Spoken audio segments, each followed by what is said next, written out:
Agimat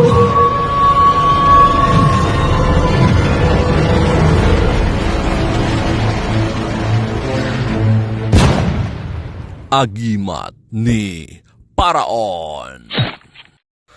Mga kaagimat, albularyo na nagtatanggal ng malas, sumpa at mga disgrasya. Diyan na part mga kaagimat, inaaurahan niya yung tao at tinatanggal yung mga negatibo sa katawan niya. Tinusok, tinanggal ang masamang negatibo at enerhiya, tinapon. Tapos pinako ng makapangyarihang espiritual na pako gamit na albularyo mga kagimat. Tinanggal ang pako mga kagimat para hindi makaalis ang masamang espiritu.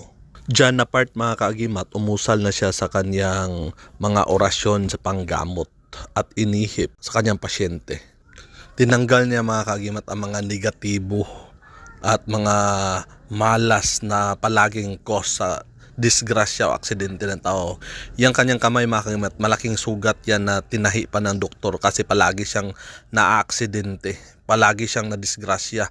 Marami siyang mga sugat sa katawan dahil aksidente palagi. Kaya nagpapagamot na lang siya para matanggal. O tiningnan pa yung mga daliri kung pantay ba o hindi. Kasi dyan na part, hindi yan pantay pati yung paa, daliri sa paa. Kasi hindi pantay. O tingnan natin. Malaki yung kaliwa. Kung hindi kasi pantay ang mga daliri mga kaagimat, malamang merong masamang espiritu, engkanto, or tao ang gumagambala sa pasyente. Kaya ang mga albularyo mga kaagimat, sinisiguro talaga nila bago matapos ang kanilang panggamot, pantay na ang daliri.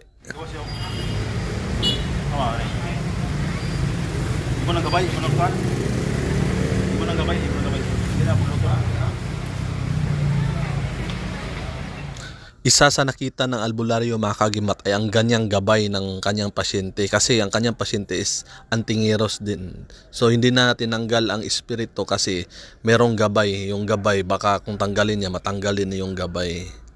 Yung gabay kasi mga kaagimat sa kanyang mga anting-anting, yan nagbibigay at nagtumutulong sa kanya para mag-take effect ang kanyang mga agimat. Diyan na part mga kaagimat, rinitwala na niya, hinipan ng mga orasyon sa panggamot yung sugat. Sugat yung black mga kaagimat sa kamay niya na tinahi pa ng doktor. Diyan na part mga kaagimat, tinanggal niya yung mga pako kanina na ginamit niya, hinipan niya. Marami ang teknik sa panggamot mga kaagimat at isa na to sa pinaka-epektibo sa kanya. Ay mo sang hawira na. Medyo kalimutan. Ayaw sa pangpundasyon, ayaw sa pamuder. Pati di mo nga palibuan ka. Aya ka mangwan.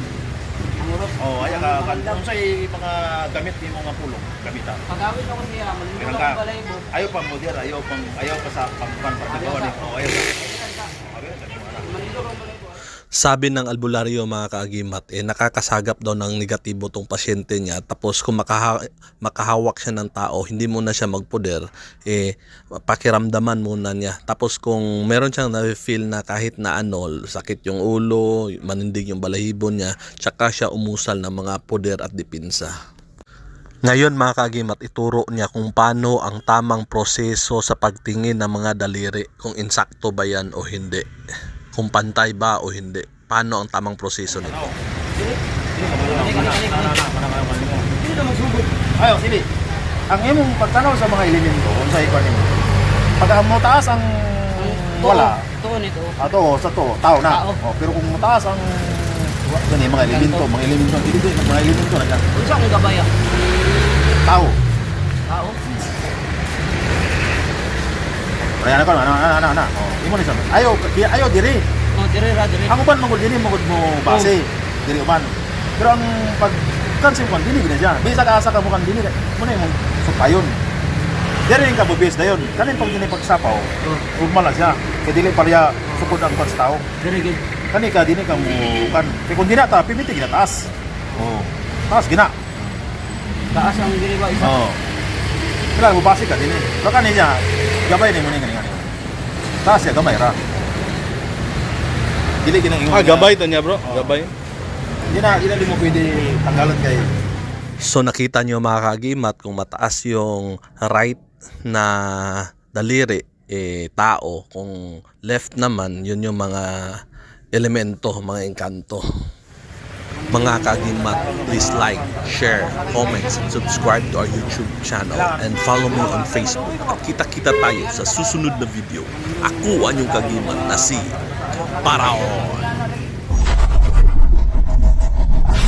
Marami pong salamat sa inyong panunood.